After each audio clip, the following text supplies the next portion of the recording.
4's Austin Carter. Before we do, though, earlier today, Austin was actually behind the building. So he was out on the beach, and he actually saw a bunch of people gathered there from neighboring buildings trying to figure out what happened. Yeah, and Austin's been all over this morning, starting with Jackson Memorial Hospital to that beach scene we mentioned, where you really got a clear picture of just how devastating this damage was. Where are you now, Austin?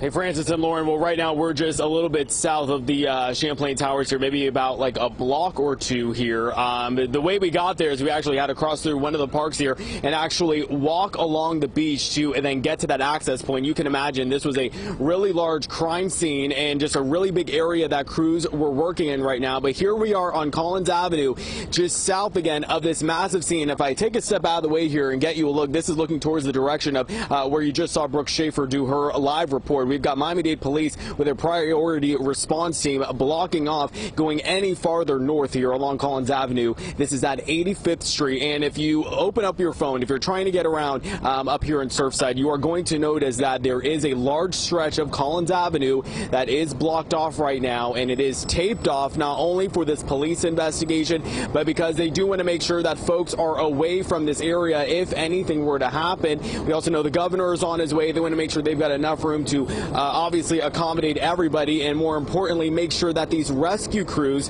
can figure out exactly what is going on here and they can continue their work.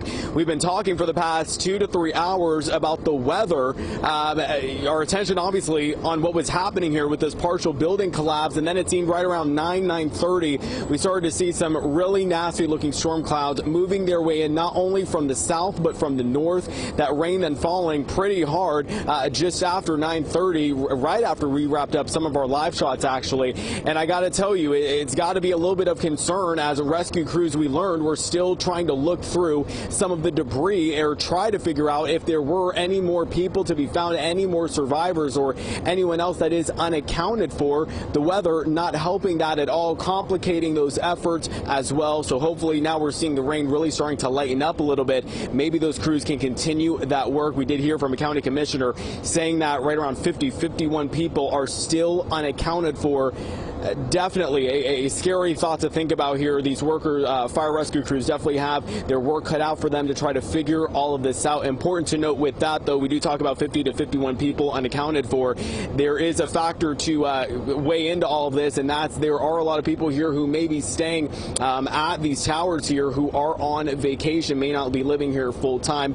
But again, these crews really just hoping to get back into the site where this all happened to try to figure out exactly what happened and start to look through some of that rubble and debris. So out here again on Collins Avenue, you can see there is a lot of traffic that started to build up, and we're going to try to show you if we can as we look down Collins here. This is looking south. This is right where they are starting to tell people they do need to turn around, and we've seen kind of a backup ensue, and we've also been seeing Miami-Dade police officers trying to then weave through all of this to get to the crime scene, and they've been traveling in groups of about 4 to 5 officers as they have made their way north along Collins Avenue. And Collins Avenue really is the stretch where all of the activity is here on the south end of this block that's been set up here at 85th Street. This is where they're turning drivers around. I say about a block or two north is the Champlain Towers where this all happened, and then just maybe 10 minutes north of here, that's where that reunification center is here in Surfside. But they've really got Collins Avenue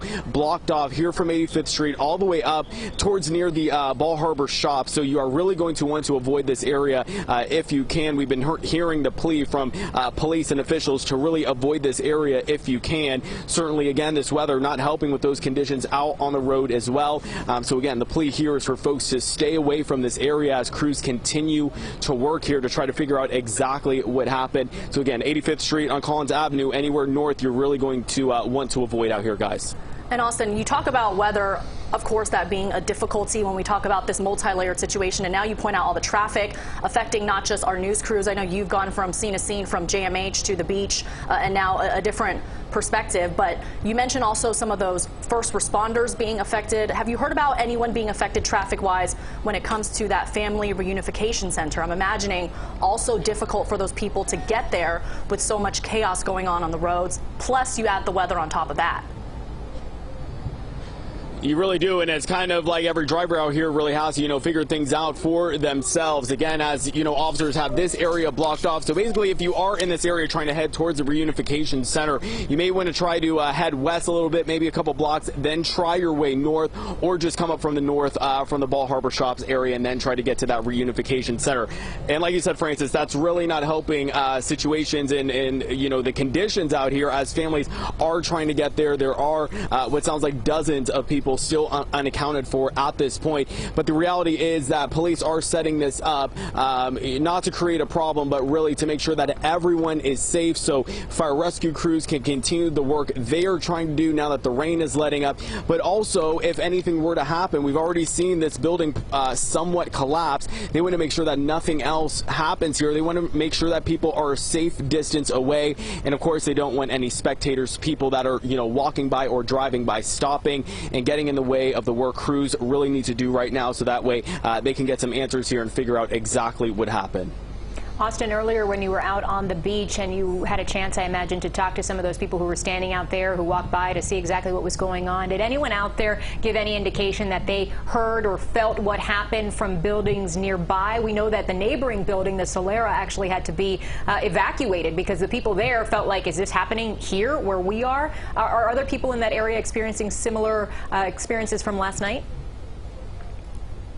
And you've got to wonder, Lauren, if the way that this building or the portion of the building fell, if maybe that impacted what people felt or what they heard. Certainly, if you were close, you no doubt felt it and you certainly heard it. But some of the people I spoke with who live just a little bit south here along Collins Avenue, some in high rises, some not, they say that they really didn't feel anything. Some did say they heard what sounded like a bang, but that was pretty much it, which is pretty surprising. I would think if something like this were to happen, people would be hearing car alarms going off. It would be somewhat of a massive explosion, and that's really what the damage looked like. It looked like a bomb had gone off, but those living south here along Collins really hadn't heard too much, those who were still awake at that early morning hour.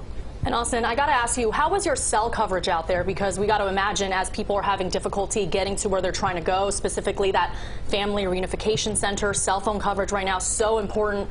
People not only calling, texting, trying to find out information on social media. We had learned earlier as well that in addition to potential vacationers and renters, there's Airbnb situations at that building. So give me an idea of how that's working and if that's hindered communication, at least for you guys so far this morning.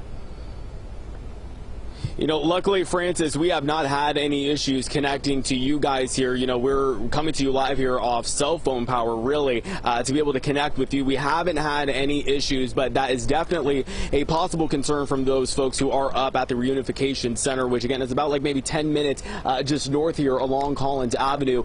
Certainly, you get a lot of people together. That can certainly happen, but we're closer here towards the south end of really everything going on and the investigation. So no worries with that, but that is definitely a concern, as we may have out-of-town people who are trying to communicate with those who maybe are not from here in South Florida or not even from this country for that matter. So I'm sure definitely a lot of headaches and confusion happening at the reunification center, just trying to get in touch with people and make that communication happen.